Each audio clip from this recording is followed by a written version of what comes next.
In a second, I'm going to push back at Tom here. Sure, fair. Go for it. Right?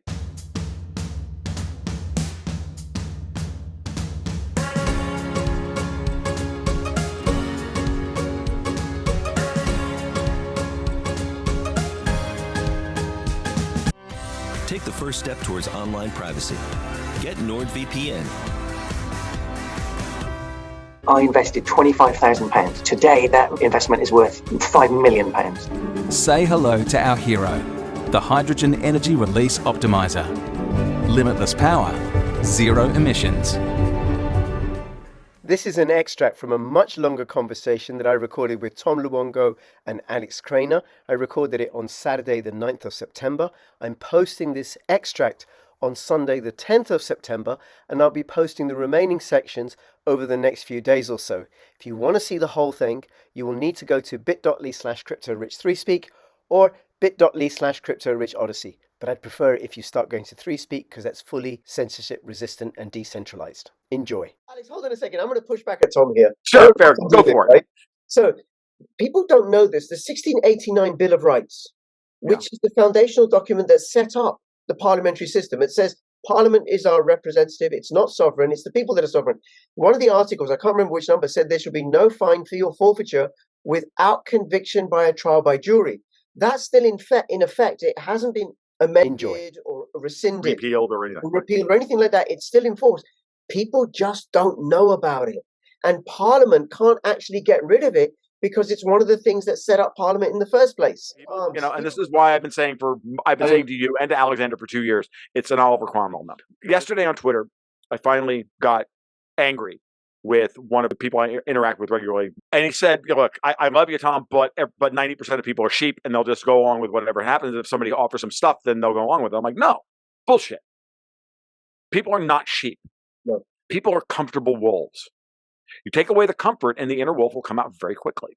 And I've never liked the term sheeple for a variety of reasons. They used to say, look, don't insult the very people you're trying to persuade by calling them something derogatory. We're wolves. We're not sheep. And I can tell you right now that these Davos sons of bitches and these GCHQ motherfuckers, every goddamn one of them thinks they can control the chaos. And I have news for you. You don't. Because when humanity wakes up and says, fuck a whole lot of you people, it's going to be baby in the bathwater, everybody. Guillotines and firing squads for everyone. Or we can direct that anger in the most constructive way imaginable. You know what? No. We're just not going to comply. That's what we as commentators have to constantly remind people of. You have agency in this. You are not powerless, and you don't have to take it until you're so abused that you lash out in a spasm of violence. But it makes sense. Human beings are comfortable wolves because our history is riddled with revolutions against tyrants. I absolutely loved what Tom said, and I wholeheartedly agree. And I wanted to share a story about how incredibly powerful non-compliance is, because people think it's not very powerful. Like unless you see things blow up and people's heads chopped off, you think that nothing is happening. Here's what happened in May 2020 here in the south of France that I observed directly for 4 days.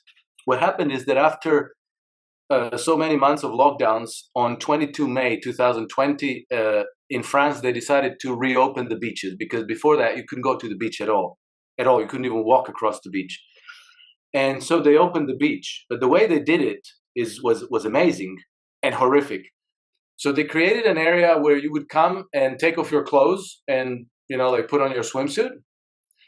And then there was like a corridor, like a 10-foot corridor across the beach to the sea.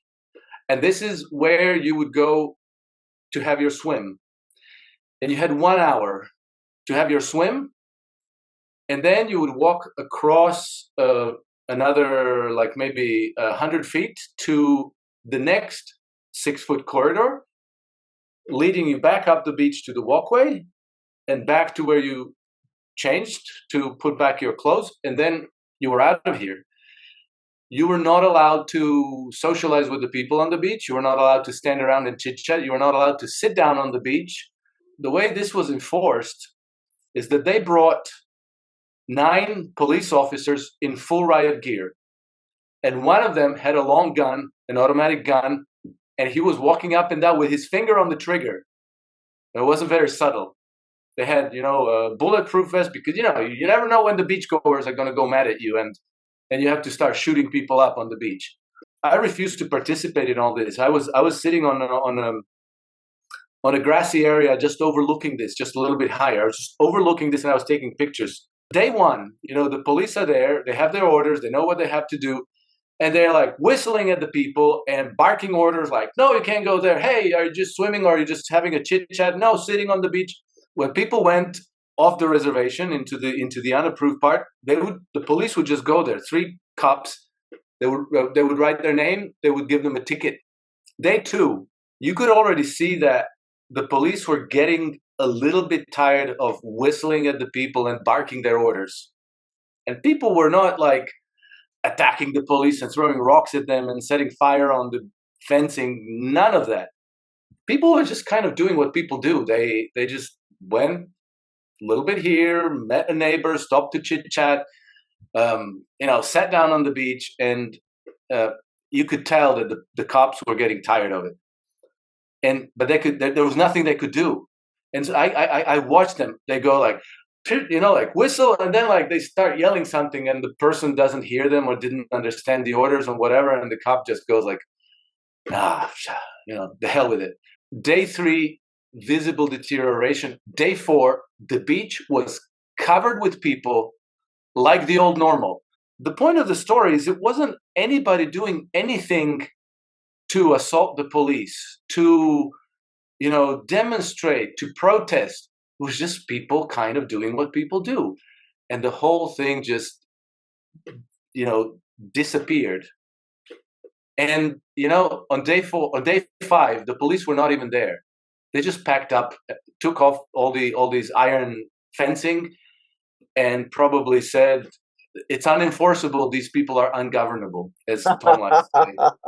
But, the point of the story is that non-compliance is extremely powerful because it very easily overwhelms the methods and the mechanism of enforcing the compliance. I follow what's happening with the ULEZ in London, and more cameras are being destroyed, and there's more and more exposure coming out about how just the fraud by Sadiq Khan to implement the ULEZ, that it's not going to tackle pollution, and more in the mainstream media about what a flawed scheme it is. As more and more cameras are destroyed, just like those people on day 1, Alex, that was a signal to others, people who won't go and destroy the cameras, but they'll see that more and more cameras are being destroyed. Well, okay, I won't pay the ULEZ fine when it comes my way, or I'll delay paying it. Or I'll do something to slow the whole process down. I'll quote the Bill of Rights at them. Take me to court. But, one thing that I've used forever, and whenever I get a fine, I'll write them, because usually they say like you have to pay this fine unless you think that you are not blah, blah, blah. And then you can write a complaint and say like, no, I shouldn't, for whatever reason, pay this fine. Well, you write them like a 6-page letter in handwriting about the sad story of unhappy childhood, whatever. And what happens when that hits the holes of bureaucracy? Somebody has to read it and do something with it. That's the last thing they want to do. So what happens most of the time? It goes somewhere in some drawer or on some pile of papers, and nobody looks at it. And so I think that except for a handful of times that they send back the file and say like, no, the hell with you, pay it. Most of the time, nothing, just nothing comes back. So yeah, you can use it for that. Like it's like in many ways, it's the same thing with like dealing with. It used to be with like dealing with speeding tickets or parking tickets or whatever. Most people just pay them because they don't want to deal with the hassle of it. But the truth is that if you contest it, right, then the cop has to take a day off from work to actually go to court and deal with the contestment. And if the cop doesn't show up, the ticket is thrown out. Yeah. Because if the cop doesn't show up, then he can't plead his case. Blah blah blah blah. Gary North, the late great Gary North, the old Calvinist like curmudgeon, ungovernable prick that he was, and I love that man. God rest his soul. I'll say that without any sense of irony because the great Calvinist that he was. Always said, look, every time that they want to add paperwork to your life, because there's a new regulation, give them every shred of paperwork that they demand. They actually don't want you to comply with all the paperwork. Flood them with their own bullshit. He didn't say that because he was a good Calvinist, but like flood them with compliance. And it's the highest form of non-compliance because the bureaucracy doesn't have the manpower or the resources or the wherewithal to actually implement the things that the regulations require. And then eventually those third-class functionaries working in the German port will go, dude, I ain't doing this shit anymore. Are you out of your mind? I'm not processing this paperwork. Then he gets off work in the afternoon, goes to the bar, gets a beer, sits down. This is Germany. It's clearly they're going to have a beer. And then you realize, like, the guy that he's not enforcing is the guy sitting next to him at the bar, and then the whole thing just starts to collapse. This is why it's so very important we get out of our digital ghettos, we get back out into the world. We, even for people who are barely fit for human consumption like myself, you get out and you make yourself part of the local community as much as humanly possible. And you renew those bonds so that you become like those people on the beach in the south of France who are like, I don't give a shit if you're going to give me a 10 euro fine for talking to my neighbor on the beach. I'm going to talk to my fucking neighbor. Yes. Here. Okay. Yeah. Give me that, and then show them the utter contempt. And I hope you feel proud of yourself. Imagine being the FBI agent, having to go home to his wife, and she says, "Hey, honey, how was your day?" He's like, "Well, I had to bust an Amish guy for selling raw milk across state lines." There's nothing more unmanning than actually having to state what it is that you did that day. My dad was a cop. He was ashamed of it. 32 years, the man was a police officer. And he was ashamed of it. He wasn't, there was nobody running around going, "Thank you for your service." Oh, that's bullshit like that. He understood that it was a low profession because at his best, all he could do was protect the people who weren't committing crimes. And he was on the force long enough to watch it go from community policing to what we have today, which is basically militarized law enforcement. I don't know if I've told you about the video that I did with Chris Coverdale. I've done a couple of videos with him, and I'll link to the playlist in the description below. He's an anti-war campaigner. The process that I'm now going to describe works in any country pretty much which is a signatory to the International Treaty of the Criminal Court, International Criminal Court Treaty. So not the United States, not Russia, not China, probably not North Korea, but every European nation and certainly Britain. Because in Britain in 2000 and 2001 passed two laws, the International Criminal Court Law Act and also the Terrorism Act.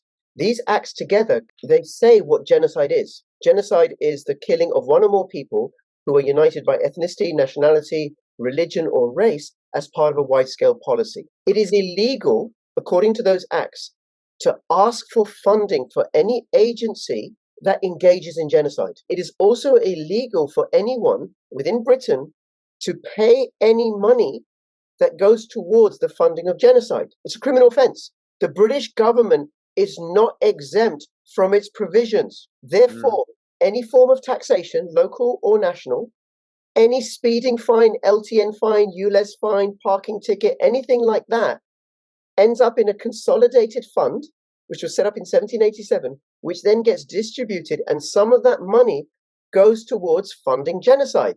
The war in Ukraine, for example, or support for the Saudi slaughter of the Yemenis, wherever, right? So what he's done is he's come up with a process where there's a set of trust documents, which people can link to through the video, which is on my Telegram group, how you set up a trust fund, and you say to the council, the local government official, or the tax bureau, look, here's the trust, here's 10% of the money that I've set aside, I put it in trust, you're the primary beneficiary, provided you can give me incontrovertible evidence that I'm not violating the provisions of these two acts by asking for the money, and that you're not violating the provisions of these acts by asking for the money. So prove to me that I'm not breaking the law by giving you the money. He's not working, he's retired. He hasn't paid council tax for 7 years. Every year, they send him a new bill. He sends them the trust document with the paperwork and references to statute. They zero his bill for that year, send him a new bill for the next year, year upon year, because they can't get past this. And they don't want it to go to court because the court would say, well, it's really clear. The British government is not exempt from the provisions of these acts. Therefore, any ULEZ fine, any LTL fine, speeding ticket, bus lane violation, anything, capital gains tax, inheritance tax, income tax, you are breaking the law if you pay it. And they're breaking the law by asking you for it. Nice. Very so nice. I'll have the links in the description below, so people should go check that. That's hilarious. It's It's great. We have to do what we can to be ungovernable. I don't want my tax money going so they can build open-air concentration camps and digital prisons for us. No, I agree. I don't want it going for the killing of people either. So that's fantastic. That's a fantastic story, and I think that all of little tactics like this introduce friction into the system. And make it more expensive. And it might seem trivial, but if you multiply that by 1,000, 100,000, or like millions, that brings the system down. It absolutely does.